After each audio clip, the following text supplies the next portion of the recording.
Now I Lay Me, by Ernest Hemingway. That night we lay on the floor in the room and I listened to the silkworms eating. The silkworms fed in racks of mulberry leaves, and all night you could hear them eating and a dropping sound in the leaves. I myself did not want to sleep because I had been living for a long time with the knowledge that if I ever shut my eyes in the dark and let myself go, my soul would go out of my body. I had been that way for a long time, ever since I had been blown up at night and felt it go out of me and go off and then come back.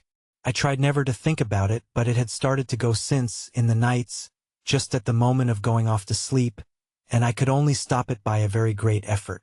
So while now I am fairly sure that it would not really have gone out, yet then, that summer, I was unwilling to make the experiment. I had different ways of occupying myself while I lay awake. I would think of a trout stream I had fished along when I was a boy and fish its whole length very carefully in my mind. Fishing very carefully under all the logs, all the turns of the bank, the deep holes and the clear shallow stretches, sometimes catching trout and sometimes losing them. I would stop fishing at noon to eat my lunch. Sometimes on a log over the stream, sometimes on a high bank under a tree, and I always ate my lunch very slowly and watched the stream below me while I ate. Often I ran out of bait because I would take only 10 worms with me in a tobacco tin when I started. When I had used them all, I had to find more worms. And sometimes it was very difficult digging in the bank of the stream where the cedar trees kept out the sun, and there was no grass but only the bare moist earth, and often I could find no worms. Always though I found some kind of bait. But one time in the swamp I could find no bait at all and had to cut up one of the trout I had caught and use him for bait. Sometimes I found insects in the swamp meadows, in the grass or under ferns, and used them. There were beetles and insects with legs like grass stems, and grubs in old rotten logs. White grubs with brown pinching heads that would not stay on the hook and emptied into nothing in the cold water, and would ticks under logs where sometimes I found angleworms that slipped into the ground as soon as the log was raised. Once I used a salamander from under an old log. The salamander was very small and neat and agile and a lovely color. He had tiny feet that tried to hold on to the hook, and after that one time I never used a salamander, although I found them very often. Nor did I use crickets because of the way they acted about the hook. Sometimes the stream ran through an open meadow, and in the dry grass I would catch grasshoppers and use them for bait, and sometimes I would catch grasshoppers and toss them into the stream and watch them float along swimming on the stream and circling on the surface as the current took them and then disappear as a trout rose. Sometimes I would fish 4 or 5 different streams in the night, starting as near as I could get to their source and fishing them downstream. When I had finished too quickly and the time did not go, I would fish the stream over again, starting where it emptied into the lake and fishing back upstream, trying for all the trout I had missed coming down. Some nights too I made up streams, and some of them were very exciting, and it was like being awake and dreaming. Some of those streams I still remember and think that I have fished in them, and they are confused with streams I really know. I gave them all names and went to them on the train and sometimes walked for miles to get to them. But some nights I could not fish, and on those nights I was cold awake and said my prayers over and over and tried to pray for all the people I had ever known. That took up a great amount of time, for if you try to remember all the people you have ever known, going back to the earliest thing you remember, which was, with me, the attic of the house where I was born and my mother and father's wedding cake in a tin box hanging from one of the rafters, and, in the attic, jars of snakes and other specimens that my father had collected as a boy and preserved in alcohol. The alcohol sunken in the jars so the backs of some of the snakes and specimens were exposed and had turned white.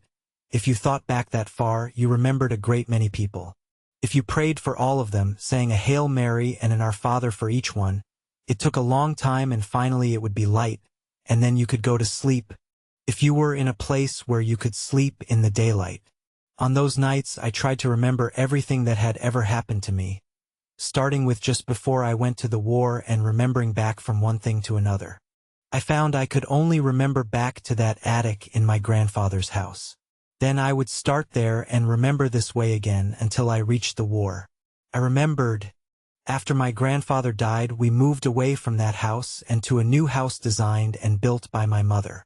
Many things that were not to be moved were burned in the backyard, and I remember those jars from the attic being thrown in the fire, and how they popped in the heat and the fire flamed up from the alcohol. I remember the snakes burning in the fire in the backyard. But there were no people in that, only things. I could not remember who burned the things even, and I would go on until I came to people and then stop and pray for them. About the new house, I remembered how my mother was always cleaning things out and making a good clearance. One time when my father was away on a hunting trip, she made a good thorough cleaning out in the basement and burned everything that should not have been there. When my father came home and got down from his buggy and hitched the horse, the fire was still burning in the road beside the house. I went out to meet him. He handed me his shotgun and looked at the fire. "What's this?" he asked. "I've been cleaning out the basement, dear," my mother said from the porch. She was standing there smiling to meet him. My father looked at the fire and kicked at something. Then he leaned over and picked something out of the ashes. "Get a rake, Nick," he said to me. I went to the basement and brought a rake, and my father raked very carefully in the ashes.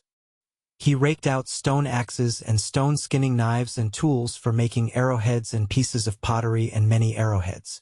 They had all been blackened and chipped by the fire. My father raked them all out very carefully and spread them on the grass by the road. His shotgun in its leather case and his game bags were on the grass where he had left them when he stepped down from the buggy. "Take the gun and the bags in the house, Nick, and bring me a paper," he said. My mother had gone inside the house. I took the shotgun, which was heavy to carry and banged against my legs, and the 2 game bags and started toward the house. "Take them one at a time," my father said. "Don't try and carry too much at once." I put down the game bags and took in the shotgun and brought out a newspaper from the pile in my father's office. My father spread all the blackened, chipped stone implements on the paper and then wrapped them up. "The best arrowheads went all to pieces," he said. He walked into the house with the paper package, and I stayed outside on the grass with the 2 game bags. After a while I took them in remembering that there were only 2 people, so I would pray for them both. Some nights, though, I could not remember my prayers even. I could only get as far as "on earth as it is in heaven," and then have to start all over and be absolutely unable to get past that. Then I would have to recognize that I could not remember and give up saying my prayers that night and try something else. So on some nights I would try to remember all the animals in the world by name, and then the birds, and then fishes, and then countries and cities, and then kinds of food, and the names of all the streets I could remember in Chicago. And when I could not remember anything at all anymore, I would just listen. And I do not remember a night on which you could not hear things.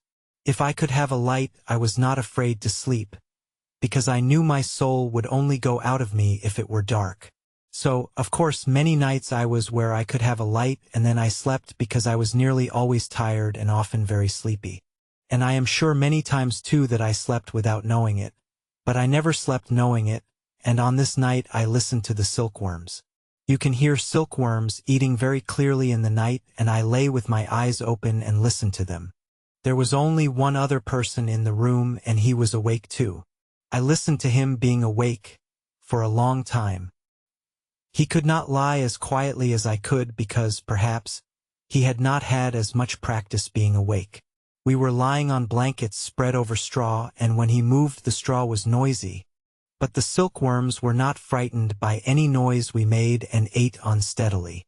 There were the noises of night 7 kilometers behind the lines outside, but they were different from the small noises inside the room in the dark. The other man in the room tried lying quietly. Then he moved again. I moved too, so he would know I was awake. He had lived 10 years in Chicago.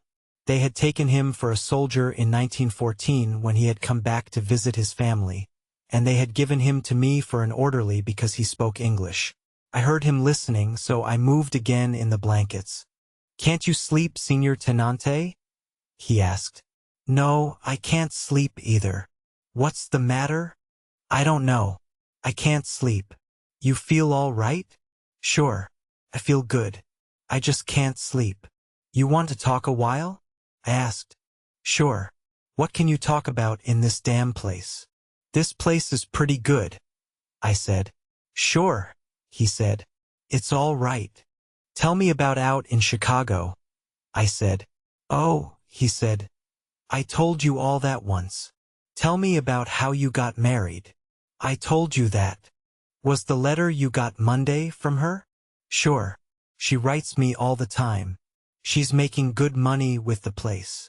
You'll have a nice place when you go back. Sure. She runs it fine. She's making a lot of money. Don't you think we'll wake them up? Talking? I asked. No. They can't hear. Anyway, they sleep like pigs. I'm different, he said. I'm nervous. Talk quiet, I said. Want to smoke? We smoked skillfully in the dark. You don't smoke much, Signor Tenante. No. I've just about cut it out. Well, he said. It don't do you any good, and I suppose you get so you don't miss it. Did you ever hear a blind man won't smoke because he can't see the smoke come out? I don't believe it. I think it's all bull myself, he said. I just heard it somewhere. You know how you hear things. We were both quiet and I listened to the silkworms. You hear those damn silkworms? He asked. You can hear them chew. It's funny, I said. Say, Signor Tenante, is there something really the matter that you can't sleep? I never see you sleep. You haven't slept nights ever since I've been with you. I don't know, John, I said. I got in pretty bad shape along early last spring, and at night it bothers me. Just like I am, he said. I shouldn't have ever got in this war. I'm too nervous. Maybe it will get better. Say, Signor Tenante, what did you get in this war for anyway? I don't know, John. I wanted to, then. Wanted to, he said. That's a hell of a reason. We oughtn't to talk out loud, I said. They sleep just like pigs, he said. They can't understand the English language anyway. They don't know a damn thing. What are you going to do when it's over and we go back to the States? I'll get a job on a paper. In Chicago? Maybe. Do you ever read what this fellow Brisbane writes? My wife cuts it out for me and sends it to me. Sure. Did you ever meet him? No, but I've seen him. I'd like to meet that fellow. He's a fine writer. My wife don't read English, but she takes the paper just like when I was home and she cuts out the editorials and the sport page and sends them to me. How are your kids? They're fine. One of the girls is in the 4th grade now. You know, Signor Tenante, if I didn't have the kids, I wouldn't be your orderly now. They'd have made me stay in the line all the time. I'm glad you've got them. So am I. They're fine kids, but I want a boy. 3 girls and no boy. That's a hell of a note. Why don't you try and go to sleep? No, I can't sleep now. I'm wide awake now, Signor Tenante. Say, I'm worried about you not sleeping though. It'll be all right, John. Imagine a young fellow like you not to sleep. I'll get all right. It just takes a while. You got to get all right. A man can't get along that don't sleep. Do you worry about anything? You got anything on your mind? No, John, I don't think so. You ought to get married, Signor Tenante. Then you wouldn't worry. I don't know. You ought to get married. Why don't you pick out some nice Italian girl with plenty of money? You could get anyone you want. You're young and you got good decorations and you look nice. You've been wounded a couple of times. I can't talk the language well enough. You talk it fine. To hell with talking the language. You don't have to talk to them. Marry them. I'll think about it. You know some girls, don't you? Sure. Well, you marry the one with the most money. Over here, the way they're brought up, they'll all make you a good wife. I'll think about it. Don't think about it, Signor Tenante. Do it. All right. A man ought to be married. You'll never regret it. Every man ought to be married. All right, I said. Let's try and sleep a while. All right, Signor Tenente. I'll try it again. But you remember what I said. I'll remember it, I said. Now let's sleep a while, John. All right, he said. I hope you sleep, Signor Tenante. I heard him roll in his blankets on the straw, and then he was very quiet and I listened to him breathing regularly. Then he started to snore. I listened to him snore for a long time and then I stopped listening to him snore and listened to the silkworms eating. They ate steadily, making a dropping in the leaves. I had a new thing to think about and I lay in the dark with my eyes open and thought of all the girls I had ever known and what kind of wives they would make. It was a very interesting thing to think about, and for a while it killed off trout fishing and interfered with my prayers.